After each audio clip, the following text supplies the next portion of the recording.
Digmaan ng North Korea laban po sa South Korea. Mga sangkay, nalalapit na nga ba? Mayroon po tayong bagong balita tungkol po sa girian ng dalawang bansang ito.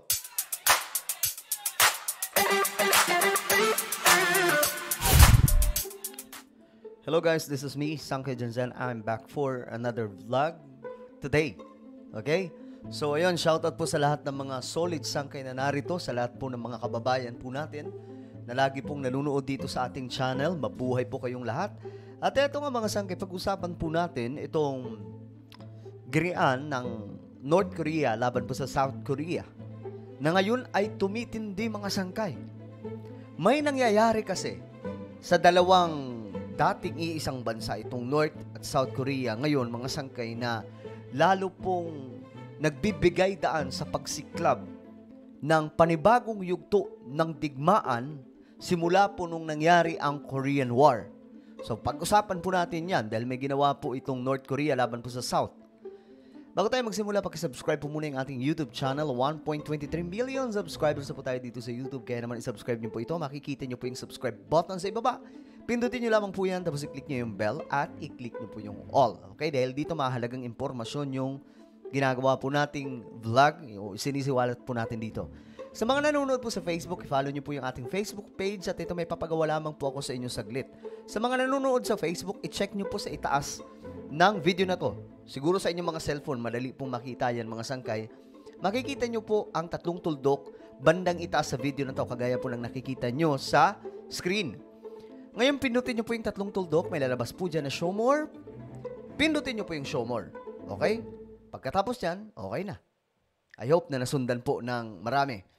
So, ito nga mga sangkay, pag-usapan po natin ito dahil tumitindi po itong sigalot ngayon ng North Korea laban po sa South. Sabi pa nga mga sangkay, itong North and South Korea ay isa sa may potensyal na posibleng magbigay daan para po sa ikatlong digmaang pandaigdigan. Ayon po dito sa report, mga sangkay, panibagong pagpapadala ng trash balloons ng North Korea tinuligsa ng South Korea. Ang ginagawa po nitong North Korea, may mga pinapadala po sila doon sa South Korea. Mga bagay, mga sangkay, na magdudulot po ng mas matindi pang escalation ng dalawang bansang ito na pwedeng mag-trigger ng digmaan kung hindi po magiging maingat din ang South Korea. Nagbanta ang South Korea na muling sisimulan ang mga propaganda broadcast laban sa Pyongyang kasunod ng panibagong paglulunsad ng mga trash balloon ng North Korea. Ayan, mga sangkay, ito po yung mga pinapadala nila ng North Korea. Yan o, panibagong pagpapadala ng trash balloons. Galing North Korea, tinulugsa ng South Korea. So, ito po ay bahagi ng strategy ng North Korea para maasar ang South. At kapag naasar na po yung South Korea, pwede na po silang gumawa ng mas matinding aksyon. At dito, may magiging rason na ang North Korea para sa digmaan. Nasasabihin na nila na nauna ang South Korea. Hindi kami ang nauna, sila ang nauna. Kasi mga sangkay, ito po yung ngayon. Ito po yung hinihintay lamang po talaga ng mga to. Kasi ito, ready na po yan sa digmaan eh. Lalong-lalo na po itong North Korea. Gusto na po nilang mangyari itong digmaan. Noon pa po, mga sangkay, last year pa po, nagde-declare na po itong si Kim Jong-un ng paghahanda sa ikatlong digmaan pandaigdigan. Very vocal po siya dyan. So kapag nagkamali itong South Korea dahil po sa pang-aasar nitong North, may possibility na humantong po ito sa digmaang pandaigdigan. Nahudyat ng muling pagbuhay ng mga taktika sa panahon ng Cold War. Kita nyo, mga sangkay, yan po yung tinatapon sa South. Sa pagitan ng dalawang bansa. Nasimula ng Democratic People's Republic of Korea o DPRK ang ikalimang beses itong pagpapalipad ng mga trash balloon bilang tugon nito sa SOCOR na nagpadala ng mga political leaflets sa border gamit ang mga lobo. Kinundi na naman ni South Korean President Yoon Suk Yeol ang mga aktibidad ng North Korea at tinawag itong isang despicable provocation at nangako na panatilihin ang kahandaan ng militar upang tumugon sa anumang mga provokasyon ng North Korea. Paghahandaan na nila mga sangkay. When it comes to military, itong presidente ngayon ng South Korea ay aggressive sa pagbabato ng mga salita laban po kay Kim Jong-un. Yan po mismo yan mga sangkay, presidente po nila. So, naghahanda po sila sa anumang pang gagawin ng North Korea na provokasyon. Ire-ready na po nila ang kanilang mga kasundaluhan. Sa South Korea, mga sangkay, halos kaparehas po nila ang North. Kasi sa South Korea, required sa lahat po ng mga lalaki, maliban na lamang po sa may mga mga PWD siguro, no? Hindi po sila kasali, meron lamang po silang designated na area ng military service.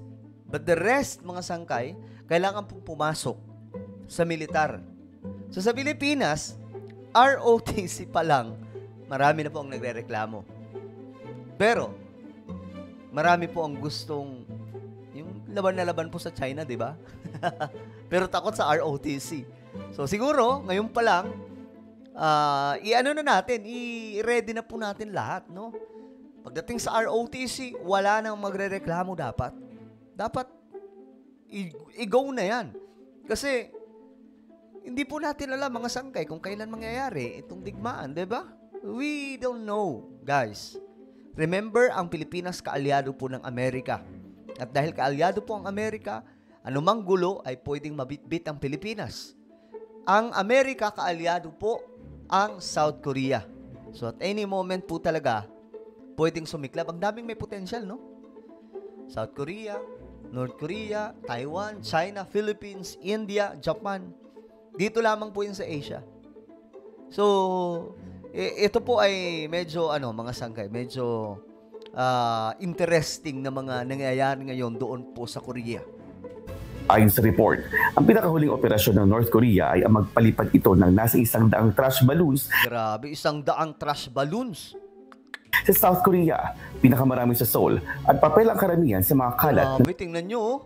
Yan po yung ginagawa ng ang kalat, oh. Mga basura po. Pambihira, mga sangkay. Ganyan ka loko-loko itong si Kim Jong-un ng North Korea. Sa tingin nyo, tama pa yung ginagawa nila? Na nahulog. Wala namang pinsalang naiulat bunga ng mga basurang pinalipad sa Sokor. Yan, oh, mga sangkay. Bilang tugon, ang South Korea ay naglagay ng mga loudspeaker backup at nagsimulang mag-air ng mga propaganda laban sa North Korea. Ayan na. Batuhan na po ito, mga sangkay. Gantiyan. So, ganyan pa lamang po ngayon. Pero, kapag lumala po ito at hindi po napigilan, mga sangkay, yung angasan nila, baka magkaratratan po talaga ito. Na nagpapahiwatig ng 6 na taong issue sa border ay magpapatuloy pa. Nagsagawa ng isang strategic operational review ang SOCOR at naghahanda na upang simulan ang loudspeaker broadcast sa border.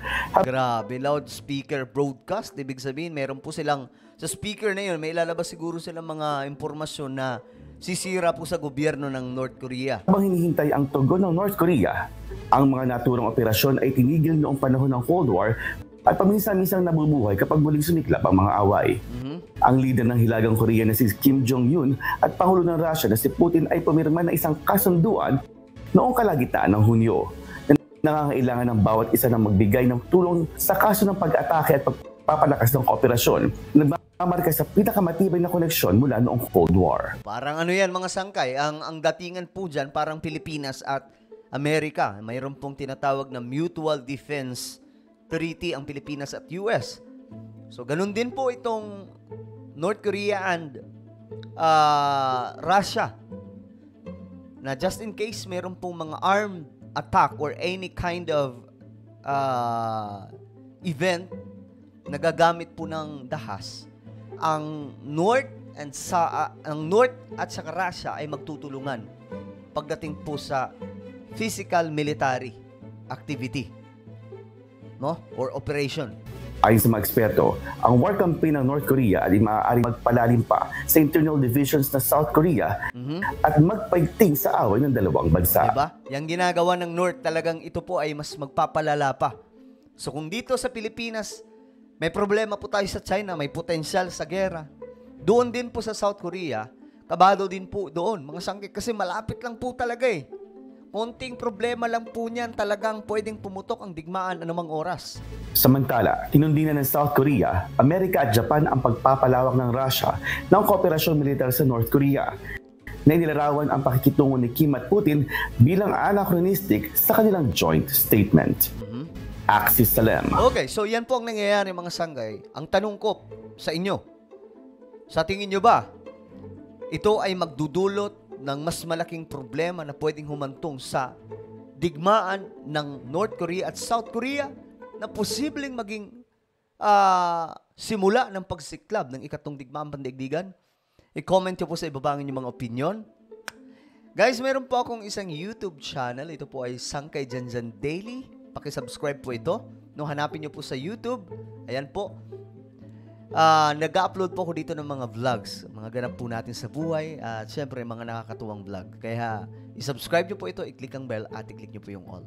Ako na po ay magpapaalam. Mag-iingat pong lahat. God bless everyone.